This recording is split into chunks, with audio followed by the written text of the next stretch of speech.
And we are from a company called Balance Wellness. We're health practitioners and we mostly work with women to help them feel better. The women who come and see us often have issues like digestion problems, stress, anxiety, and problems with hormones and periods and things. And we offer lots of natural solutions to feel better. Yeah, so we want to talk to you today about anxiety and stress and what you can do about that, and we also want to give you some tools and techniques to help you be able to focus better at school. There is something lovely that we do called kinesiology, and there's a whole branch of kinesiology called educational kinesiology, which is really simple tools and techniques that you can do at home that are going to switch your brain on, that are going to switch your eyes on and your ears so that you can hear better, see better, listen better. It's going to make learning easier. So much easier. I have a daughter who used this. She's 16 now and she used this all the way through from nursery because she had lots of learning challenges, and it's brilliant. So they're really simple techniques like Laura says. So should we just run through them? Yeah, we'll take it in turns. Okay, well the first one is you've got to drink water, because our brains are made up of water. They're made up of fat and water. So to get our brains working properly, we need to make sure we're drinking enough water. Really important. That's also going to make you feel more awake, more alert. It's actually going to help your digestion, and it's going to, importantly, stop your body from feeling stressed. So we'd recommend that when you wake up in the morning, when you go down into the kitchen, get yourself a big glass of water. And I believe in schools you can now take water bottles with you, so make sure you drink water throughout the day, so when you're in lessons. And try and avoid drinking lots of water when you're eating, because your food doesn't work as well. It's harder to digest if you're full of water. So drink the water when you're not eating. Yeah, and definitely if you're struggling with something in a class, have a bit of water. Yes. The next technique that we're going to recommend is turning your ears on. This is very easy.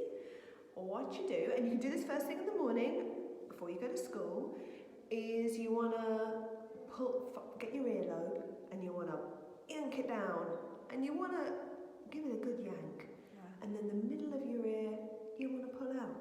Sometimes it might even click a little bit, that's okay. It's like you're trying to create elephant ears. Yeah. And then the top of your ear, you give that a pull up. Now you might so you can see my ears gone glamorously red. You want to make your ears red because you're turning your ears on, you're giving it a good wake up, and it will really help with listening when you're in classroom. Well, I have to do the other side now. Oh, yeah. That's exactly right. And you're getting all the blood flowing to it, so you are absolutely helping yourself be able to listen more. What's the next one? The next one is called Lazy Eights. Now, Lazy Eights are brilliant if you are struggling to understand something or you've got to write something. So either if you're struggling to read or you're struggling to write something, you can do a Lazy Eight. And Lazy Eights work because your brain is actually two pieces that sort of sit next to each other. It's not one whole piece, it's two pieces that sit next to each other. And the way that it works is that information has to go from left to right and back again.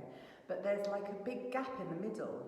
And what happens is sometimes the information like falls down into the hole, and so it doesn't get across to the other side, which is why sometimes we can be told things over and over and just go, I didn't get it. And so Lazy Eights help you to really retain the information, but also help you to be able to deliver the information.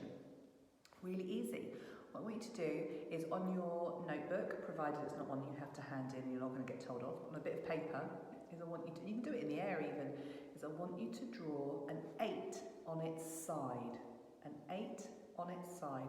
And the important thing is to watch your fingers with your eyes.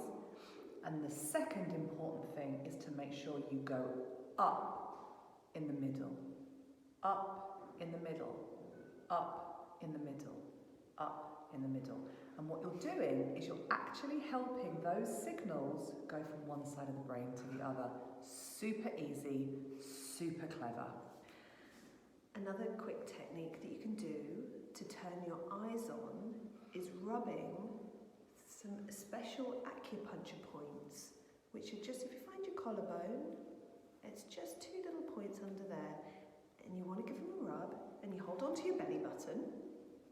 And so you can do this when you're reading, so you can read your book, and as you're reading and you're rubbing these little points underneath your collarbone, you'll find the reading gets a bit easier. It really does. You can also look up, look down whilst rubbing, look left, look right. You can look at the board, you can look at your book, and this helps switch your eyes on so that the information that your eyes are taking in is easier for your brain to process. Yeah. And the last technique out of the educational kinesiology that Laura was talking about is something called cross crawl, and this is just marching. It's really, really easy. But what you've got to make sure is that you march opposite hand to leg. So we're literally going to do this. So again, I would do this before you go to school. If you feel really silly doing it at school, then you could do it in the toilet before you go back in after lunch. And if that one's really easy, then do the opposite foot at the back. Always the opposites. Always the opposites. Now, good reasons to do that is if you find that you're being a bit clumsy, you're a bit off balance, or if your words are just coming out all jumbled. Again, cross crawl, like the lazy eights, is about helping your brain to work properly together. Brilliant, really, really good. We also wanted to talk a little bit about anxiety, because this is one of our speciality subjects that we work with. And the way that we like to approach emotions, so anxiety when it comes up is an intense fear that something is wrong. And a lot of people who experience that fear want it to stop. And the way that we approach anxiety is that rather than trying to get away from it, we identify it as a frightened little, almost like puppy, little frightened part of ourselves that needs looking after. So if you feel really scared about something, it's okay. And see if you can visualize a small little part of yourself that's really frightened and needs looking after.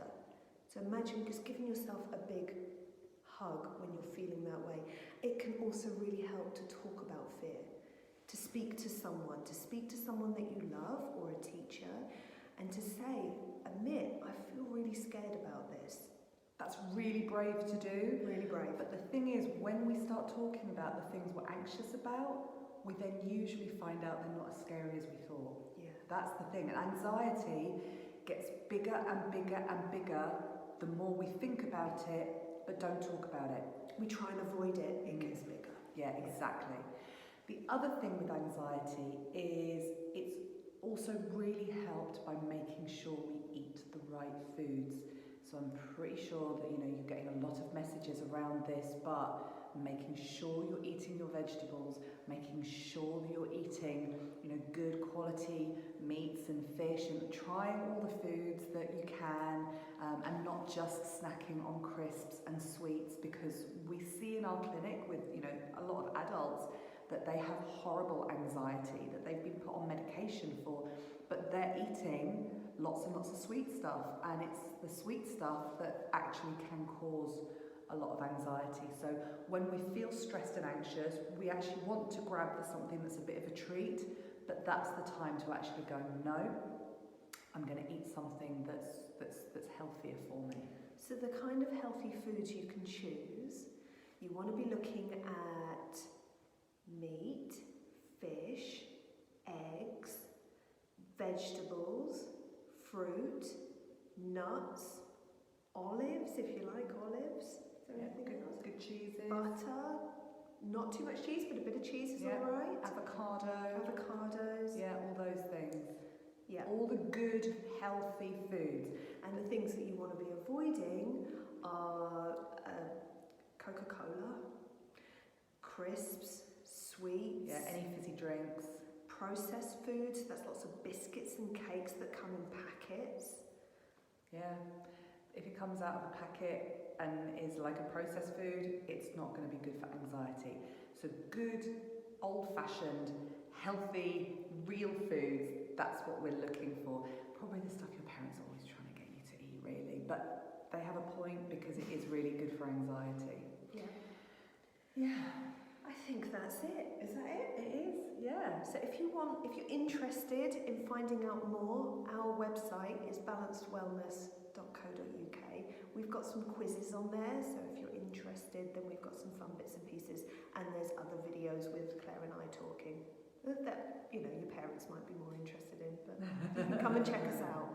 So it's really nice to connect, and we'll see you again soon.